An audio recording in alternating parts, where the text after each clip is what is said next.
네, 이번엔 두 번째 섹션 이 사람의 세상 카운트 펀치라는 코너입니다. 이 코너에서는 이복 청년 시장의 인생 철학과 비전 그리고 인간적인 면모를 좀 더 깊이 들여다보려고 합니다. 준비되셨습니까? 네. 먼저 양력을 제가 좀 봤어요. 그랬더니 네. 국회에서도 또 일을 하시고 뭐 청년 창업 일도 하시고 굉장히 다양한 일을 하셨는데 먼저 국회에서의 보좌관 일을 어떻게 시작하시게 된 거예요? 네. 그때로 돌아가면 제가 군대를 제대하고요. 네. 아르바이트를 했던 적이 있습니다. 광고기획사에서 아르바이트를 했었는데 네. 그 대표님께서 저한테 그러시더라고요. 너 한번 국회 쪽 일 해보는 거 어떻겠어? 그러더라고요. 그래서 어떤 일일까요? 그랬더니 인턴을 어디 의원실에서 뽑는데 너 네. 한번 지원해봐 그러더라고요. 그때 제 어떻게 보면 인생 1의 목표가 공무원이 되는 거였었습니다. 20대 때. 많은 청년들이 꿈꿨듯이 저도 좀 그런 꿈을 꿨었고요. 네네네, 그렇죠. 그래서 인턴으로 지원을 했는데 네. 어떻게 운이 좋게도 또 뽑혔습니다. 국회에서. 그래서 그때부터 국회 인턴 보좌관 생활을 했었죠. 그리고 조금 더 말씀을 드리면 국회 인턴 보좌관 생활로 해서 약 한 2년 정도를 근무를 했고요. 2년을 밤낮 없이 근무하다 보니 또 좋은 기회가 생기더라고요.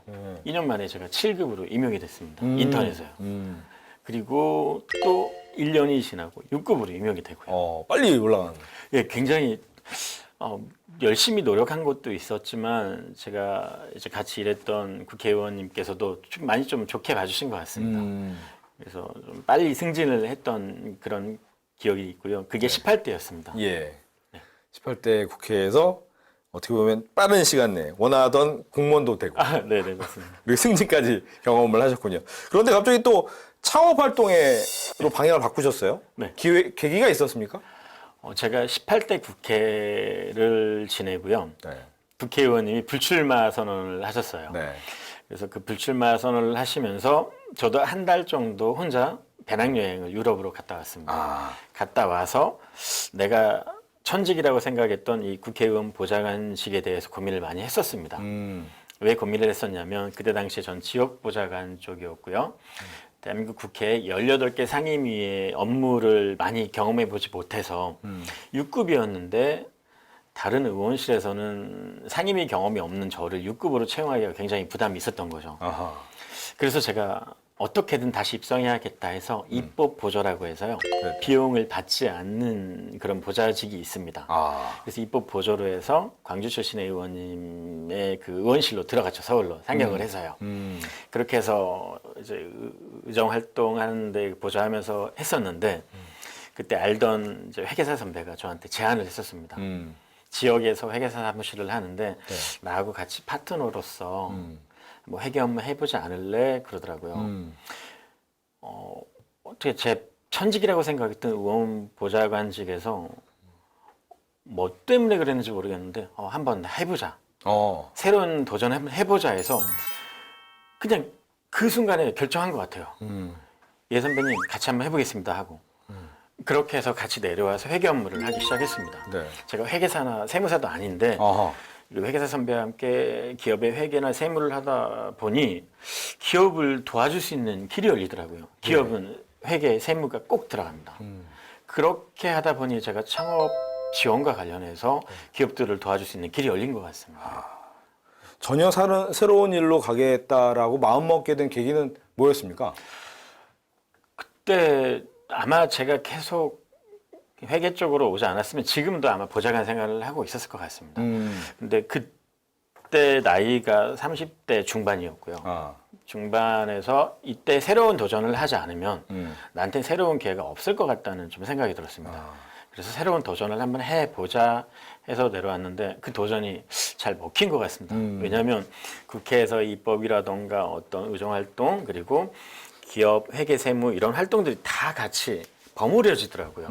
그래서 창업 지원을 할 때 법도 들어가고 회계 세무 경영 관련된 부분도 들어가고 그래서 기업들이 성장해 가는 걸 보면서 좀 많이 뿌듯해하는 그런 저를 좀 보는 것 같습니다. 예.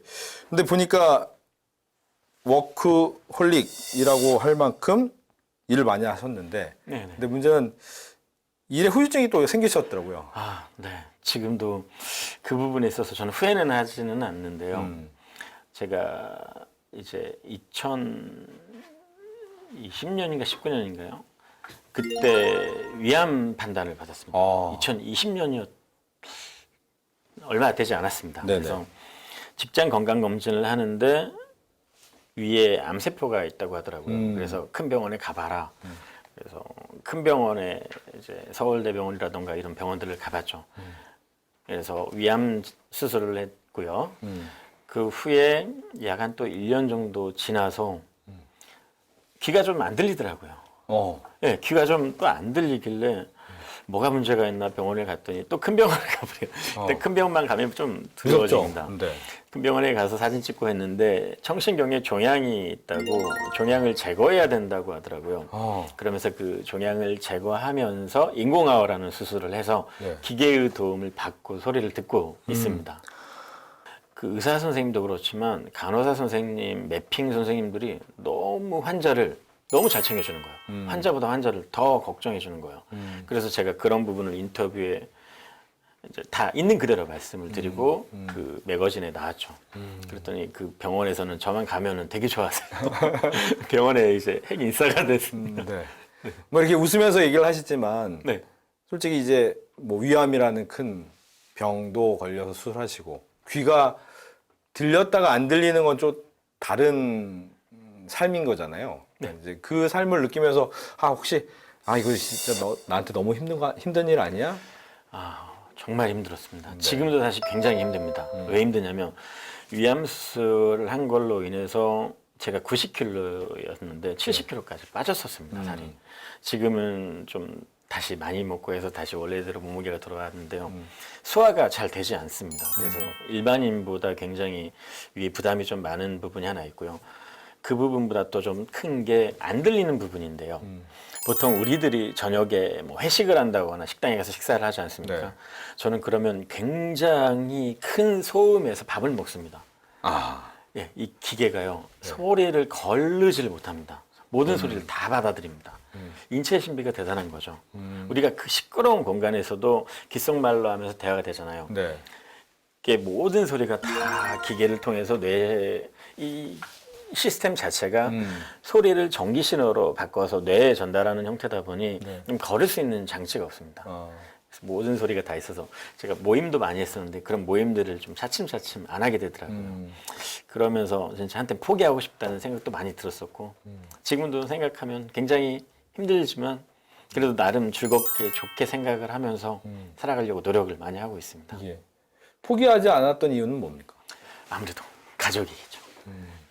뭐 여우 같은 마누라, 토끼 같은 딸에서 이제 와이프 그리고 저희 딸, 이렇게 저희 세 가족 그리고 저희 부모님도 당연히 있을 거고요. 와이프 같은 경우는 어떻게 보면 저한테 속고 결혼한 케이스죠. 왜요? 결혼하자마자 위암 판단 받고 위암 수술하자마자 또 청신경 종양 제거 수술하고 이런 상황이 되니 와이프 입장에서는 좀 아마 그랬을 겁니다. 제가 그래서 항상 미안하고 또 고마운 마음이 있고요. 뭐 딸바보라고 하잖아요. 그렇죠. 저도 뭐 딸바보입니다. 우리 딸 너무 이쁘고 아무래도 가족이 있다 보니 제가 포기하지 않고 더 열심히 해서 좋은 것도 먹이고 싶고 좋은 곳에서 데려가고 싶고 이런 부분이 좀 있는 것 같습니다. 알겠습니다. 뭐 여러 가지 인생의 경험을 다양하게 해오셨는데 그러면 본인의 인생 중에서 가장 뭐 힘들었을 때는 아마 수술 이런 거였을 것 같은데 가장 기뻤던 순간은 언제였습니까? 가장 기뻤던 순간은 그러니까 매사가 좀 기뻤던 것 같긴 합니다. 제가 긍정적으로 살려고 하다 보니 이렇게 버텼는데 아까 말씀드렸던 첫 번째 뭐 공무원에 됐던 임용됐던 그런 순간 제 인생 목표를 이뤘다는 그런 부분 나도 할 수 있어. 그래서 제가 이제 이런 걸 모토로 청년들한테도 야 너도 할 수 있어. 이런 거를 좀 전파할 수 있었던 것 같고요.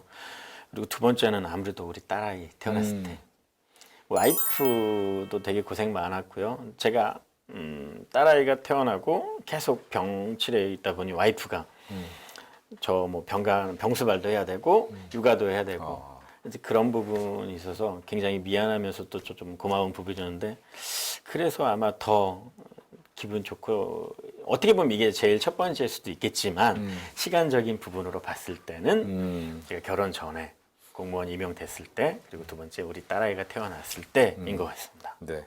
가족의 힘으로 포기하지 않고 꾸준하게 해오고 계신데 이제 청년시장 이복의 인생 가치관을 좀 들어보겠습니다. 인생 가치관이 있으십니까? 제가 여러 가지 가치관 중에서 좀 가치관이 여러 개라는 게 좀 웃기기는 한데요. 가장 저한테 중요했던 게 후회하지 않는 행동 도전을 해보자였습니다. 뭔가를 하지 않고 후회하는 일들이 생기더라고요. 그래서 뭔가를 하고 나서 실패하거나 어떤 일이 생겼을 때는 아니야, 그래도 내가 하고자 해서 했었던 거니까 이거는 뭐 실패를 하든 뭐 하든 괜찮아. 근데 하지 않고 후회하는 경우는 굉장히 오래 가더라고요. 한 예로 제가 군대를 2002년에 제대를 했거든요. 그래서 2002년 월드컵을 밖에서 봤습니다. 그때 한참 핫했죠. 네. 4강 신화를 이룰 때였으니까요.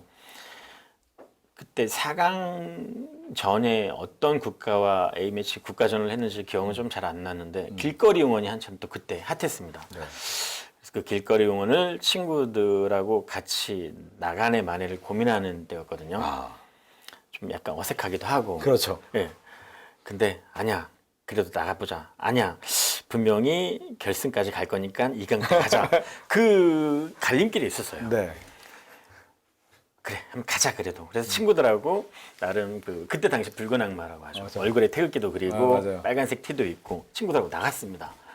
목청 터져라 대한민국으로 그랬죠. 대한민국 하면서 응원을 했는데 졌습니다. 안타까웠죠. 그때 제가 정말 확실히 느꼈습니다. 내가 만약에 이 길거리 응원을 안 나갔으면 정말 평생 후회하고 살았을 겁니다. 그때 제 인생 가치관이 좀 생긴 것 같습니다.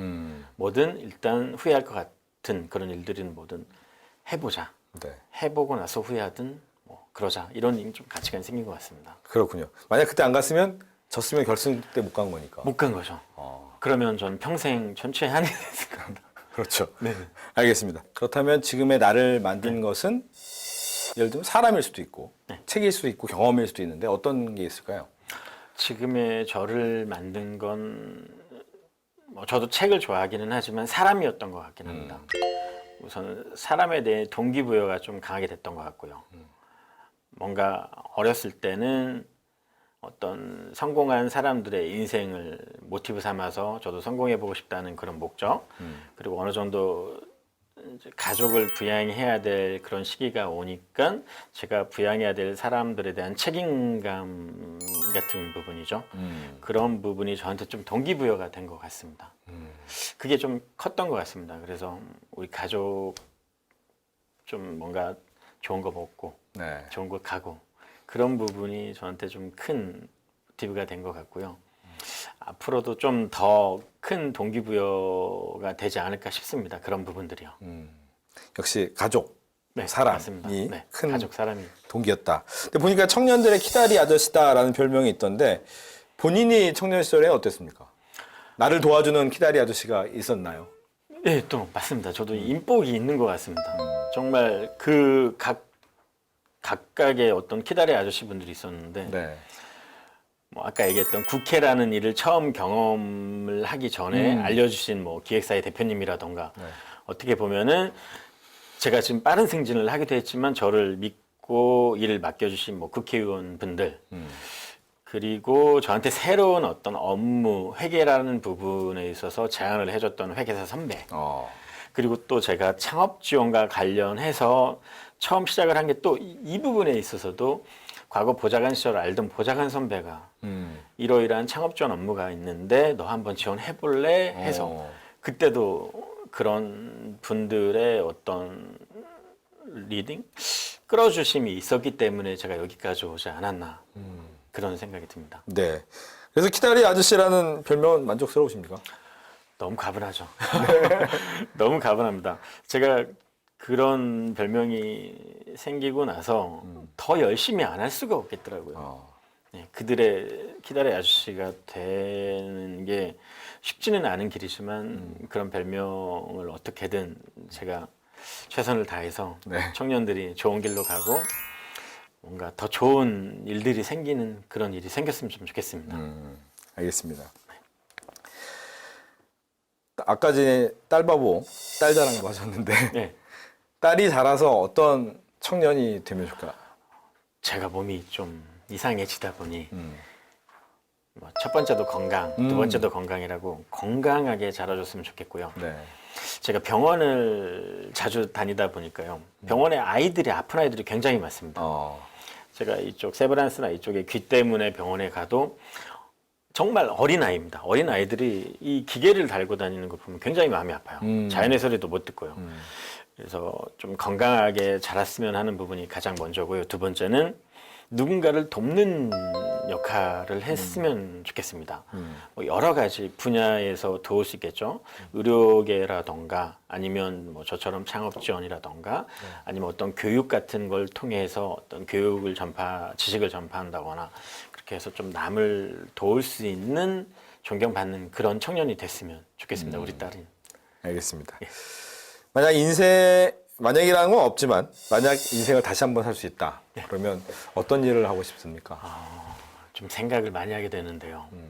뭐 지금의 삶에도 만족을 하지만 다시 살게 된다. 그러면 여행 가이드 같은 건 어떨까? 여행 가이드. 네, 네. 왜 그렇습니까? 여행을 굉장히 좋아하는데요. 네. 이게 좋아하는 게 직업이 되면 더 시너지가 날 것 같더라고요. 근데 또 이런 면도 있었습니다. 좋아하는 여행을 직업으로 삼게 되면 그때부터는 좋아하지 않게 된다라는 말도 있었는데 만약에 다시 살게 된다면 뭐 해외 현지 가이드라던가 아니면 여행과 관련된 어떤 여행 장소를 기획을 하고 그런 프로모션을 만들어내고 새로운 관광지를 개발하는 뭐 그런 역할을 한번 해보지 않을까 그런 부분이 좀 있습니다. 알겠습니다. 그것도 재미날 것 같긴 합니다.